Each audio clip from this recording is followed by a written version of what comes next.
1. Trump's controversial plan to reopen Alcatraz, a political stunt. 2. Trump plans to reopen Alcatraz prison. What you need to know in 2025. 1. Trump's controversial plan to reopen Alcatraz, a political stunt. AG Pam Bondi's visit to Alcatraz sparks controversy over Trump's reopening proposal. In a bold move that has ignited significant debate, U.S. Attorney General Pam Bondi, alongside Interior Secretary Doug Burgum, made a visit to the iconic Alcatraz Island in San Francisco on Thursday morning.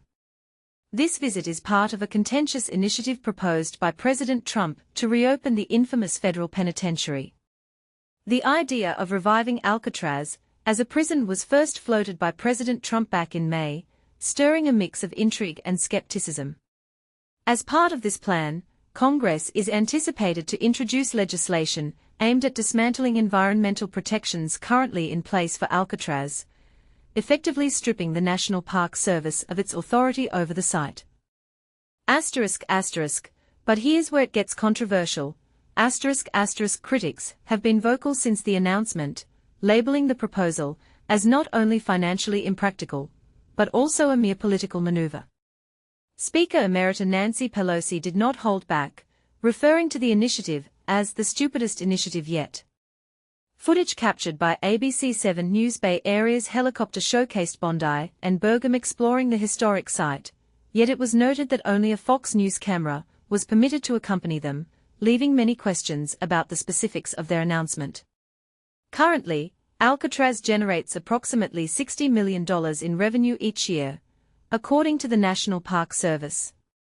However, estimates suggest that refurbishing the island and constructing a new prison could cost upwards of $250 million. Pelosi emphasized the financial impracticality of the plan, stating, "They closed Alcatraz because of the cost. Now, not only would they incur the expenses of operating it, but they would also need billions to convert it back into a prison. If they are serious about investing in prisons and public safety, there are far more effective avenues to explore." The proposal has drawn sharp reactions from various political figures. California Governor Gavin Newsom's press office issued a pointed remark, stating, "Pam Bondi will reopen Alcatraz the same day Trump allows her to release the Epstein files. So, never." Meanwhile, San Francisco Mayor Daniel Lurie expressed skepticism, asserting, "There's no realistic plan to reopen Alcatraz as anything other than the wonderful tourist attraction that it currently is." And this is the part most people miss, Filmatia, an insider with ABC 7 News Bay Area, shared his insights on the visit and the broader implications of the proposal. He noted, Trump aims to project an image of being tough on crime, suggesting that Alcatraz was effective in its time. However, let's be clear, this is primarily a photo opportunity and a publicity stunt. The reality is that transforming Alcatraz back into a federal penitentiary would require substantial financial investment, both for the renovation and ongoing operations. Planning and making announcements is far less costly, and that's what we are witnessing right now. This proposal raises many questions about the future of Alcatraz and the priorities of our leaders. What do you think? Is reopening Alcatraz a viable solution to crime, or merely a distraction from more pressing issues? Share your thoughts in the comments. 2. Trump plans to reopen Alcatraz prison. What you need to know in 2025. What if the shadow of Alcatraz's past is about to cast a new, controversial future? The Trump administration has officially greenlit plans to restore and reopen the iconic, mothballed prison on Alcatraz Island as a high-security facility for the most dangerous criminals and illegals. But here's where it gets controversial. This announcement comes amid fierce criticism from California leaders, who argue the proposal is both financially reckless and politically tone-deaf. And this is the part most people miss. Alcatraz isn't just a symbol of justice. It's a $60 million a year tourist magnet, now at the center of a heated national debate.